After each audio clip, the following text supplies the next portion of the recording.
కేంద్రంలో నిర్వహించిన భాజపా విజయ సంకల్ప యాత్రకు పోటెత్తిన మహిళలు ఘన స్వాగతం పలికారు. విజయ సంకల్ప యాత్ర రథం రాగానే మహిళలు, యువకులు జై బీజేపీ, జై నరేంద్ర మోదీ అని నినాదాలు చేశారు. ఈ సందర్భంగా జాతీయ భాజపా ఉపాధ్యక్షులు డీకే అరుణ మాట్లాడుతూ, దేశ ప్రజలు సంతోషంగా ఉండాలన్నా, కడుపు నిండా అన్నం తినాలన్నా, కంటి నిండా నిద్ర పోవాలన్నా మరొకసారి కమలం పువ్వుకు ఓటు వేసి భారతీయ జనతా పార్టీ గెలిపించాలని, దేశంలో నరేంద్ర మోదీ సర్కార్ తీసుకురావాలని ప్రజలకు పిలుపునిచ్చారు. అలాగే కరోనా సమయంలో ప్రతి ఒక్కరికి టీకాలు ఇప్పించి భారతదేశ ప్రజల్ని కాపాడి వారి యోగక్షేమం కోరుకునే మోదీకి ఈసారి లోక్సభ సీట్లలో 400 పైగా గెలిచి భారతదేశ చరిత్రలో ప్రభంజనం సృష్టించాలని తెలిపారు. అలాగే 500 సంవత్సరాల నుండి పెండింగ్ లో ఉన్న రామ మందిరం కట్టించి బలరాముని ప్రాణ ప్రతిష్ఠ చేసిన గొప్పతనం ప్రధాని మోదీది కావున నిజామాబాద్ ఎంపీగా ధర్మపురి అరవింద్ కు ఓటు వేసి భారీ మెజారిటీతో గెలిపించాలని, భారతదేశంలో మళ్లీ కమలం పువ్వు జెండా ఎగురవేయాలని ఆమె కోరారు.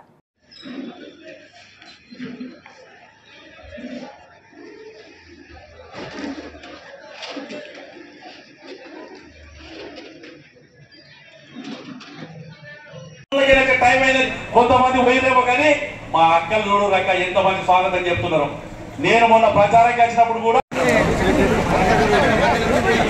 దరిపెల్లి భారత్ మాతాకి భారత్ మాతాకి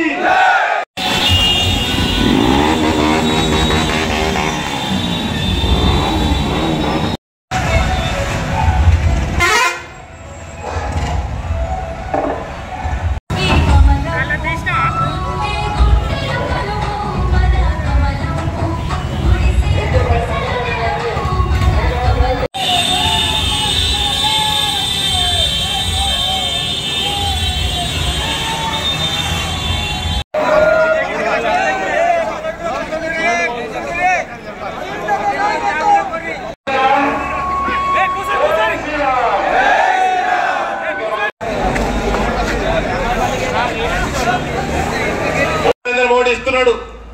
సిగ్గు లేకుండా కాంగ్రెస్ పార్టీ వాళ్ళు వాళ్ళ ఫోటోలు పెట్టుకుంటున్నారు. మొత్తం రేషన్ ఫ్రీ నరేంద్ర మోడీ ఇస్తున్నాడు. ఇంకా 5 సంవత్సరాలు ఇస్తానని మొన్న హైదరాబాద్ లో చెప్పిండు అసెంబ్లీ ఎలక్షన్ల టైంలో. కాంగ్రెస్ పార్టీ వాడు ఏమే గ్యారంటీలు ఏమే, గృహలక్ష్మి, ధనలక్ష్మి, మహాలక్ష్మి ఏమే, బస్సులు పెరగలే, మొగోళ్ళందరినీ దించేసిండు, మహిళలకి జాగా సరిపోతలేదు. నవ్వుతున్నారు చూడు, మహిళలు నవ్వుతున్నారు.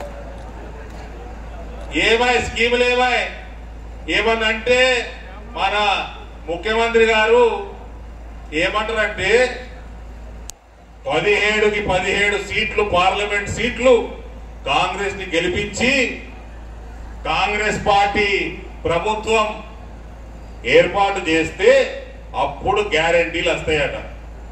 కాంగ్రెస్ పార్టీ ప్రభుత్వం వస్తుందా దేశంలో? వస్తుందా? ఈడ ఉన్నది కూడా ఉంటుందో విక్తుందో తెలియదు, ఈడ ఉన్నదో ఉంటుందో విక్తుందో తెలియదు. అంటే నిర్మోగమాటంగా సిగ్గుమాలిన తనానికి పరాకాష్ట ముఖ్యమంత్రి గారు మాట్లాడుతున్న మాటలు. కేంద్రంలో అంటే రాహుల్ గాంధీ ప్రధానమంత్రి అయితేనంట గ్యారంటీలు ఇస్తారట, లేకపోతే ఆయన ఇయ్యడట. అంటే కాంగ్రెస్ పార్టీ గ్యారంటీలకి గ్యారంటీ లేదు. ఇప్పుడు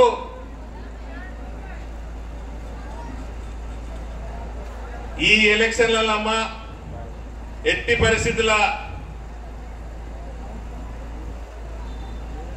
నరేంద్ర మోడీ గారిని మనం పెద్ద మెజారిటీ తోటి గెలిపించాల్సిన అవసరం ఉన్నది. ఈసారి 400 సీట్లు మనం ఇచ్చి మన దేశాన్ని కాపాడుకునే బాధ్యత ఉన్నది, ధర్మాన్ని కాపాడుకునే బాధ్యత ఉన్నది. కాంగ్రెస్ పార్టీ ప్రభుత్వం ఉన్నప్పుడు కేంద్రంలో రోజుకో పట్టణంలో సీరియల్ బాంబ్ బ్లాస్ట్ లో ఉన్నా సీరియల్ బ్లాస్ట్ అవుతుండే కదా. మన హైదరాబాద్ లో కూడా గోకుల్ చాట్ల, లుంబిని పార్కుల సీరియల్ బాంబ్ బ్లాస్ట్ అయినాయా? 100 మంది అమాయక భారతీయులు చచ్చిపోయినరా? నరేంద్ర మోడీ ప్రధానమంత్రి అయి 10 ఏళ్ళు అవుతున్నది. ఒక్క బాంబ్ బ్లాస్ట్ అయిందా? ఒక్కసారి పుల్వామా 40 మంది సైనికుల్ని చంపితే మన ఫ్లైట్లు పాకిస్తాన్లకు వచ్చినాయా ఇవాళ దేశాన్ని కాపాడుకుంటా ధర్మాన్ని కాపాడుకుంటా రాముల వారిని అయోధ్యకి వాపస్ తీసుకొచ్చిన ఘనత నరేంద్ర మోడీ నాయకత్వాన్ని. ఇంత మంచి ప్రభుత్వం నడుపుతున్నాడు భారతదేశంలో అని రాముల వారికి కూడా ఆగలేదుగా. ఆయన కూడా నేను ఇండియాకి వెళ్ళిపోతా, నేను అయోధ్యకి వెళ్ళిపోతా అని వాపస్ వచ్చిండు రాముడు. నుంచి 5 యాత్రలు కదిలి మరి ఈరోజు కొమరంభీం జిల్లా యాత్ర అయినటువంటి బాసర నుంచి ప్రారంభమైనటువంటి యాత్ర ఈరోజు మీ ముందుకు వచ్చింది. మరి మిమ్మల్ని అందరినీ రేపు రాబోయేటటువంటి పార్లమెంట్ ఎన్నికల్లో జరిగేటటువంటి ఎన్నికలు, ఇది కేంద్రానికి సంబంధించినటువంటి ఎన్నికలు, నరేంద్ర మోదీ గారిని మళ్ళీ ప్రధానమంత్రిగా చేసుకునేటటువంటి ఎన్నికలు.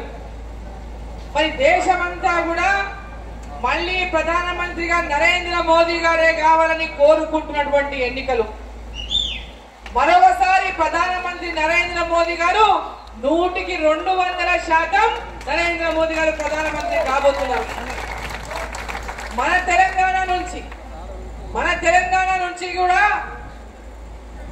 ఉన్న 17 స్థానాల్లో 17 పార్లమెంటు స్థానాల్లో 12 నుంచి 15 స్థానాలు పార్లమెంటు స్థానాలు నరేంద్ర మోదీ గారి యొక్క కేంద్ర ప్రభుత్వంలో మన పార్టీ నుంచి, ఇక్కడ మన ప్రాంతం నుంచి కూడా ఎంపీలు ఉండాలని ఇక్కడ నుంచి మీరు అందరూ ధర్మపురి అరవింద్ గారిని ఏ విధంగా పోయినసారి గెలిపించిందో భారీ మెజార్టీతో మనం ఇక్కడ నుంచి పార్లమెంటుకు మళ్ళీ గెలిపించి పంపాలని మనందరినీ కోరడానికి వచ్చినాం. నరేంద్ర మోదీని ఎందుకు గెలిపించాలో ఇంతకుముందు రాకేష్ రెడ్డి గారు చెప్పిండ్రు, అరవింద్ గారు చెప్పిండ్రు, సూర్యనారాయణ గారు మాట్లాడిండ్రు. ఈరోజు ఈ దేశం బాగుండాలన్నా, ఈ దేశంలో మనం అందరం ప్రశాంతంగా నిద్రపోవాలన్నా, ప్రశాంతంగా భోంచేయాలన్నా, ప్రశాంతంగా మన ప్రాంతాలు అభివృద్ధి చెందాలన్నా, మన దేశం అభివృద్ధి చెంది భారతదేశం ప్రపంచ దేశాల్లో మొదటి స్థానంలో ఉండాలన్నా ఈ దేశానికి నరేంద్ర మోదీ గారు మళ్ళీ ప్రధానమంత్రి కావాల్సిన అవసరం ఉన్నది. నరేంద్ర మోదీ గారు ఈరోజు ప్రపంచానికే ఎక్కడ ఎవరినైనా ఏ దేశానికి పోయినా నరేంద్ర మోదీ గారు ఆ దేశానికి పోయిండ్రు అంటే ఒకప్పుడు ఆ దేశాలని మనకంటే ధనికమైనటువంటి దేశాలు ఉన్నాయి.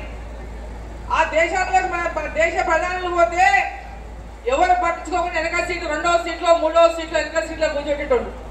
ఈ రోజు నరేంద్ర మోదీ గారు ఏ దేశానికి పోయినా వారే మొట్టమొదటి సీట్లో మధ్యలో ఉన్నటువంటి సీట్లో నరేంద్ర మోదీ గారికి గౌరవం దక్కుతా ఉందంటే భారత జాతి అంతా, భారతదేశంలో ఉన్న ప్రజలంతా కూడా గర్వపడాల్సినటువంటి సమయం ఇదని చెప్పి నేను తెలియజేస్తా ఉన్నా. ఈ రోజుకి ఇచ్చిందా లేదా? కరోనా వచ్చినప్పుడు అందరం భయపడ్డామా లేదా? మనం ఎవరం ఉంటామో ఎవరం పోతామో అని భయపడ్డం అంతా ఎదుర్కొన్నది. అటువంటి క్లిష్ట సమయంలో కూడా భారతదేశం ప్రపంచ దేశాల్లో అత్యధిక జనాభా ఉన్న దేశం అయినప్పటికీ కూడా నరేంద్ర మోదీ గారు మనకందరికి కూడా ధైర్యాన్ని, స్థైర్యాన్ని, ఆత్మవిశ్వాసాన్ని ఇచ్చినటువంటి విషయాన్ని మనం అందరం ఒక్కసారి గుర్తు తెచ్చుకోవాలి. ఎవరు ధైర్యాన్ని కోల్పోవద్దు. ఈ మహమ్మారిని మనం ఎదుర్కొందాం, దీన్ని పారదోద్దాం మన దేశం నుంచి అని చెప్పి మరి ఎమ్మడే మనకు టీకాలు తయారు చేయించి పేద ప్రజలకు అందరికీ కూడా ఉచితంగా టీకాలు వేసి మన ప్రాణాలు కాపాడేటువంటి నరేంద్ర మోదీ గారిని మనం గెలిపియాలా లేదా ఒక్కసారి మనం ఆలోచన చేయాలి. దేశమే కాదు ప్రపంచమంతా ఈ యొక్క కరోనా సంక్షేమంలో ప్రతి ఒక్క దేశం, పెద్ద దేశాలు కూడా ఆర్థిక సంక్షోభానికి గురైనవి. మన భారతదేశం పెద్ద జనాభా ఉన్న దేశం ఆర్థిక సంక్షోభాన్ని తట్టుకొని నిలకడగా మన ఆర్థిక వ్యవస్థను నిలబెట్టేటువంటి నాయకుడు నరేంద్ర మోదీ గారు.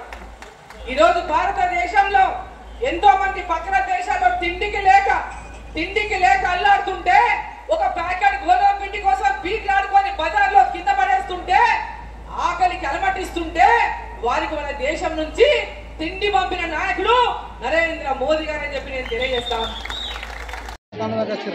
ఈరోజు మన భారతీయ జనతా పార్టీ విజయ సంకల్ప యాత్ర తర్పల్లి మీదుగా వెళ్తున్నారు కాబట్టి మరి ఈ విజయము సామాన్యమైన విజయం కాదు. ఇది భారతీయ జనతా పార్టీ ఇప్పుడు ఎంపీ సీట్లు దాదాపు 400 సీట్లు గెలవబోతుంది. మన పార్లమెంట్లో మోడీ ప్రభుత్వం రాబోతుంది. మన నరేంద్ర మోడీ గారు ప్రపంచంలోనే గ్లోబల్ లీడర్గా ఎదిగిండు. ప్లస్ మన భారతదేశాన్ని అగ్రగామిగా తీసుకుపోవడానికి తన కంకణం కట్టుకున్నాడు. మన భారతీయులందరూ కూడా తనకు సహకరిస్తే నంబర్ 1 దేశంగా తీసుకొస్తున్నాడు. కాబట్టి మనందరం సహకరిద్దాం. భారత్ మాతాకి జై. గ్రామంలో బస్సు యాత్రలో భాగంగా విజయ సంకల్ప యాత్ర జరుగుతుంది. కాబట్టి మా దర్పల్లికి ఈరోజు ధర్మపూర్ అరవింద్ అన్న గారు అలాగే డీకే అన్న గారు వారందరూ కూడా ఇక్కడ విచ్చేస్తున్నారు. ఈ యొక్క రావడానికి ముందర ఎలక్షన్లు ఉన్నాయి. రానున్న ఎలక్షన్లలో నరేంద్ర మోడీ గారి ఆధ్వర్యంలో 400 పై చిలుకు సీట్లను తెప్పించే విధంగా మేమందరం కూడా కృషి చేస్తున్నాం. ఇక్కడ జనాలు చూస్తూ ఉంటే కన్నుల పండగ ఉంది. ప్రతి ఒక్కరు కూడా భారతీయ జనతా పార్టీకి అండగా ఉండి భారతీయ జనతా పార్టీని ముందడికి తీసుకెళ్లడానికి ప్రతి ఒక్కరు కృషి చేస్తున్నారు. వారందరికీ కూడా హృదయపూర్వక నమస్కారాలు. రానున్న రోజుల్లో ఈ భారతదేశం మొత్తంగా కాషాయమయమయ్యే విధంగా ముంగడికి వెళ్తుంది. కాబట్టి ప్రపంచాన్నే శాసించే రీతిలో నరేంద్ర మోడీ గారు పనిచేస్తున్నారు. కాబట్టి వారికి మా దర్పల్లి గ్రామ శాఖ తరపున హృదయపూర్వక నమస్కారాలు తెలియజేస్తున్నాము. భారత్ మాతాకి కాశీలో బయటకు వస్తున్నాడు. వీళ్ళిద్దరిని చూసి కృష్ణుడు కూడా మధురాల మైబీ కతార్ మేము అంటున్నాడు. నేను కూడా లైన్లో ఉన్న క్యూలో ఉన్నా అంటున్నాడు. రేపో మాపో కృష్ణుడు కూడా బయటకు వస్తాడు. ఇక ఇక్కడ ఆగుతాడేమో అని నరేంద్ర మోడీ ఆగుతాడేమో అని అనుకుంటే సముద్రం లోపలికి పోయి ద్వారకాను కూడా బయటికి తెచ్చేటట్టున్నాడు. దీన్ని ధర్మాన్ని కాపాడుడంటే దీన్ని అంటారు. ఇవన్నీ చూసి ఇస్లాం రాజ్యాలు కూడా సనాతన ధర్మం బాగా గొప్పదున్నట్టున్నది. మనం కూడా గుడులు కడదాము. మనం పోయి భారతదేశం మీద 100 సంవత్సరాల కింద దండయాత్రలు చేసి గుడులు ధ్వంసం చేసినాం. కాబట్టి మన దేశాలు ఇంకా తలగబట్టి ఆఫ్ఘనిస్తాన్ లా, పాకిస్తాన్ లా, ఇరాన్ నాశనం, ఇరాక్ నాశనం, ఆఫ్రికాలో ఉన్న తుర్క దేశాలన్నీ నాశనం. ఇవన్నీ ఎందుకైతున్నాయంటే అప్పుడు భారతదేశంలో పోయి మనం చేసిన ఈ తుర్కరాజులు చేసిన పాపానికి దేశాలన్నీ నాశనం అవుతున్నాయి. ఇక